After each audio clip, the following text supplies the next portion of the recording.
Di pertemuan kali ini kita akan melanjutkan pembahasan linear programming. Kali ini menyoal sensitivitas. Apa itu analisa sensitivitas dan apa kegunaannya? Biasanya kalau kita sudah menghitung suatu persoalan yang merupakan linear programming, itu suka ada keinginan untuk mengubah angka baik dalam fungsi batasan maupun dalam fungsi tujuan. Pertanyaannya, apakah kalau kita mau mengubah salah satu angka di dalam fungsi batasan maupun fungsi tujuan, kita butuh untuk melakukan perhitungan dari awal lagi ataukah tidak? Ternyata tidak, karena kita bisa melakukan analisa sensitivitas.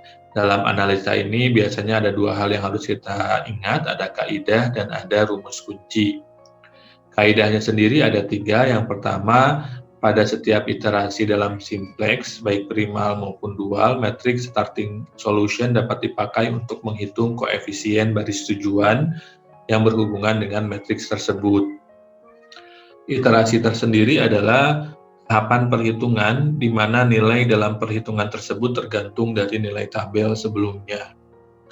Kemudian yang kedua, pada setiap iterasi dalam simplex, baik primal maupun dual, nilai kanan fungsi batasan dapat dihitung dengan mengalihkan matriks starting solution dengan vektor kolom yang berisi nilai kanan dari fungsi batasan awal. Ketiga, pada setiap iterasi dalam simplex, baik primal maupun dual, koefisien batasan yang terletak di bawah setiap variabel merupakan hasil kali matriks starting solution dengan vektor kolom untuk setiap variabel pada tabel awal. Tentu saja pasti masih akan sangat abstrak, jadi nanti kita akan coba bedah satu persatu dengan cara perhitungannya. Sebelum itu, kita ingat dulu rumus kunci dalam analisis sensitivitas adalah vektor matriks. Jadi ini yang akan selalu kita gunakan untuk melakukan analisa sensitivitas. Apa saja yang biasanya berubah di dalam linear programming ini? Bisa nilai kanan fungsi tujuan, bisa koefisien fungsi tujuan, bisa nilai kanan fungsi batasan atau koefisiennya, atau mungkin mau menambahkan batasan baru dan atau menambahkan variabel baru. Nantinya dari sana ada dampak atau hal-hal yang berubah, misalkan bisa jadi penyelesaian optimalnya tidak berubah sama sekali walaupun ininya berubah, atau yang kedua variabelnya sih tidak berubah, tidak bertambah tapi nilainya berubah. Variabelnya tetap X1, X2 misalkan, tapi angka di dekat variabel tersebut naik atau turun. Dan yang ketiga, penyelesaian optimalnya berubah sama sekali. Ini adalah tabel yang kita miliki berdasarkan soal yang kita bahas sejak awal, yaitu perusahaan sepatu ideal yang ingin bikin sepatu A dan sepatu B dengan memanfaatkan 3 mesin K, mesin L, mesin M. Selain tabel ini, kita juga punya pertidaksamaan primal, baik pertidaksamaan fungsi batasan maupun fungsi tujuan, dan pertidaksamaan atau angka-angka yang merupakan dualitasnya. Nah, di sini kita melihat bagaimana Y1, Y2, Y3 adalah kolom S1, S2, S3 pada baris Z di sini. Dan kita menemukan bagaimana fungsi tujuan pada dualnya adalah 8Y1 tambah 15Y2 tambah 30Y3. Tadi kita ingat bahwa kaidah pertama dalam analisa sensitivitas adalah bahwa pada setiap iterasi dalam simplex, matriks starting solution dapat dipakai untuk menghitung koefisien baris tujuan yang berhubungan dengan matriks tersebut. Yang dimaksud matriks starting solution itu adalah yang ini. Jadi matriks yang dia merupakan gabungan dari angka-angka pada kolom variabel slack-nya. Kalau variabel slack-nya ada 2, ya berarti hanya 2 kolom gitu. Tapi kebetulan karena di soal ini variabel slack-nya ada 3, maka matriksnya terdiri atas 3 angka, baik yang sifatnya baris maupun yang kolom. Nah, dalam konteks kaidah satu ini, kalau kita mau menghitung sekaligus nanti kita akan menguji kebenaran dari kaidah satu ini, kita mula-mula harus memilih koefisien dari fungsi tujuan, lalu kemudian koefisiennya tersebut disusun dalam vektor baris dengan cara membalikan angkanya. Di dalam konteks ini, fungsi tujuannya memiliki koefisien yang pertama ada angka 3, yang kedua ada angka 5, kemudian ditulis dibalik menjadi 5,3. Nah, karena di dalam matriks starting solution-nya ada 3 angka, maka kemudian vektor barisnya juga harus dibikin 3 angka dengan menambahkan 0 di depan sehingga menjadi 0,5,3. Itu ya, jadi dalam kaidah yang pertama, langkah pertamanya adalah kita memilih koefisien fungsi tujuan, kemudian disusun ke dalam vektor baris dengan cara dibalik, karena ini kemudian setelah kita tahu angkanya, karena matriks starting solution-nya ada 3, maka dimensinya 3, maka kemudian vektor barisnya juga harus dibikin 3 dimensi dengan menambahkan angka 0 di depan. Kalau nanti ternyata matriks starting solution-nya hanya 2 dimensinya ya, berarti cukup 2 angka aja, tidak perlu ditambahkan angka lain.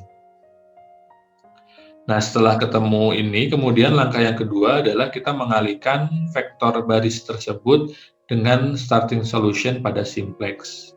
Sehingga akan ketemu ini 0,5,3 sebagai vektor baris, kemudian ini ada angka-angka dari starting solution. Nah, cara mengalihkannya gimana? Cara mengalihkannya adalah nanti 0,5,3 mula-mula dikalikan ke tiap kolom yang ada di dalam matriks. Sehingga akan menjadi seperti ini. 0 dikali 1 ditambah 5 dikali 0 ditambah 3 dikali 0. Kemudian yang keduanya 0 dari sini dikali 5/9, 5 dikali 1/3, dan 3 dikali minus 5/18. Begitu juga yang terakhir, 0 dikali minus 1/3, 5 dikali 0, 3 dikali 1/6. Dari sana ketemu angka 0, 5/6, dan setengah. Kalau kita lihat ketiga angka ini sama dengan angka yang ada di baris Z pada kolom variabel slack 1, slack 2, dan slack 3. Begitu. Nah, gimana contohnya? Misalkan contoh dalam yang berhubungan dengan kaidah 1, ini misalkan si perusahaan ingin menaikkan keuntungan dari satu lusin sepatu A, keuntungannya menjadi 40.000, dan keuntungan dari satu lusin sepatu B ingin dinaikkan menjadi 60.000. Dengan kenaikan tersebut, berapa laba yang akan diperoleh secara optimal? Nah, dari sana kemudian kita mendapatkan fungsi tujuan baru, yaitu Z sama dengan 4x1 ditambah 6x2. Nah, setelah ketemu fungsi tujuan yang baru, berdasarkan keuntungan yang baru ini, kita kemudian melakukan langkah pertama, yaitu koefisien fungsi tujuannya diubah ke dalam bentuk vektor baris dengan membalikkan angkanya. Sehingga akan ketemu 6,4. 6 dari sini, 4 dari sini. Seperti biasa, karena matriksnya ada 3 dimensi, maka kemudian perlu ditambahkan 0 di depan angka 6 dan 4. Setelah itu, kita kalikan dengan starting solution pada tabel simplex tadi. Sehingga akan menjadi seperti ini. Cara pengaliannya sama, baris pada vektor baris dikali dengan masing-masing kolom pada matriks ini. Sehingga akan diperoleh 0 kali 1 tambah 6 kali 0 tambah 4 kali 0, hasilnya adalah 0, kemudian yang kedua dan yang ketiga juga sama, sehingga total hasilnya adalah 0, 8/9, dan 2/3.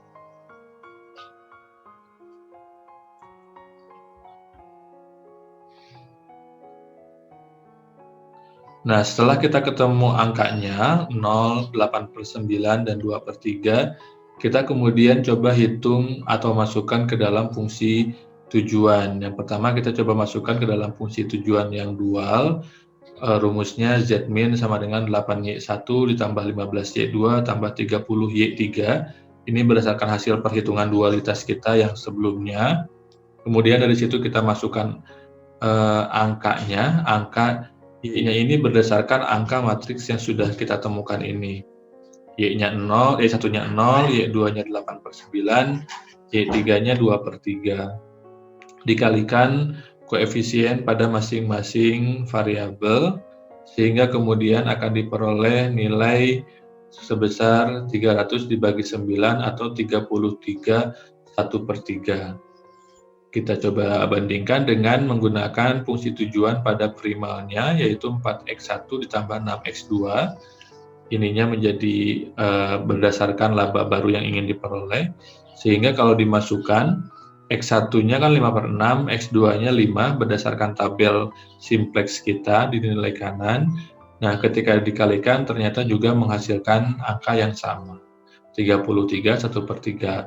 Alhasil, kalau misalkan keuntungan dari sepatu ini dinaikkan, masing-masing untuk sepatu A 40.000 dan sepatu B 60.000 per lusinnya, maka labanya akan naik menjadi 333.333 gitu. Dan koefisien tiap variabelnya tetap sama. Itu contoh penggunaan kaidah 1 di dalam perhitungan linear programming dengan pendekatan analisa sensitivitas.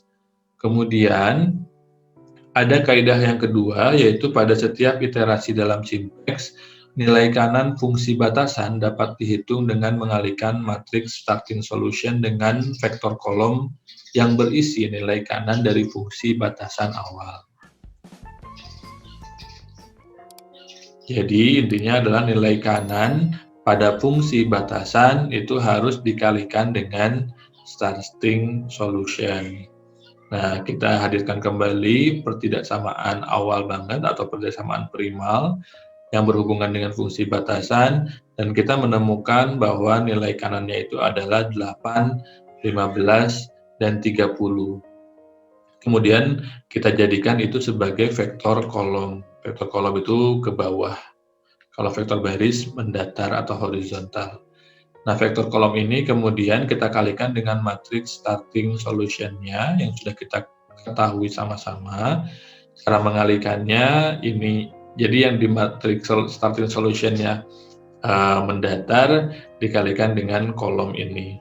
Sehingga hasilnya akan jadi 1 kali 8 ditambah 5/9 kali 15 ditambah minus 1/3 dikali 30.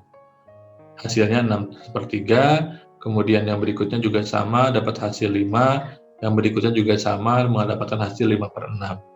Dan angka-angka ketiga ini sama dengan angka di nilai kanan setiap baris pada tabel simplex kita.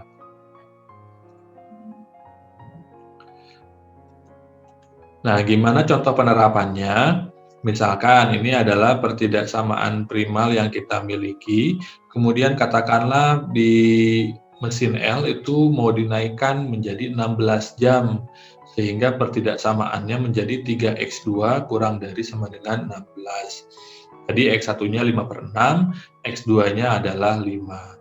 Ada pengaruhnya nggak sih terhadap nilai maksimum keuntungan yang diperoleh, kemudian labanya jadi apakah berubah ataukah tidak? Nah, kita coba hitung, tadi matriks starting solution-nya adalah ini, dikali dengan vektor kolom dari nilai kanan fungsi batasan yang baru. Dalam hal ini 8 dari sini, kemudian 16 dari kenaikan kapasitas mesin L menjadi 16 jam, 30 tetap sama. Kemudian kita kalikan 1 dikali 8, 5/9 dikali 16, minus 1/3 kali 30, hasilnya 6, 8/9. Yang berikutnya juga sama, pola pengaliannya menjadi 5 1/3. Yang berikutnya juga sama lagi, menghasilkan 5/9. Dari sini, maka kemudian kita bisa tandai yang tengah ini berdasarkan kolom, berdasarkan tabel simplex kita, yang tengah menunjukkan baris X2, dan yang paling bawah menunjukkan baris X1. Sehingga dalam hal ini X1 yang asalnya 5/6 turun menjadi 5/9, X2 yang asalnya 5 naik menjadi 5/3. Nah, kalau kita masukkan ke dalam fungsi tujuan, maka akan kita peroleh dengan hasil nilai X1 dan X2 yang berubah menjadi 28 1/3. Kesimpulannya adalah ketika kapasitas mesin L dinaikkan 1 jam menjadi 16 jam, maka laba total maksimum yang diperoleh akan naik menjadi 283.333 dengan jumlah produksi sepatu A berkurang menjadi 5/9, tapi produksi sepatu B naik menjadi 1/3. Begitu. Itu untuk kaidah kedua dan penerapannya. Ada lagi kaidah yang ketiga, yaitu pada setiap iterasi dalam simplex, koefisien batasan yang terletak di bawah setiap variabel merupakan hasil kali matriks starting solution dengan vektor kolom untuk setiap variabel pada tabel awal.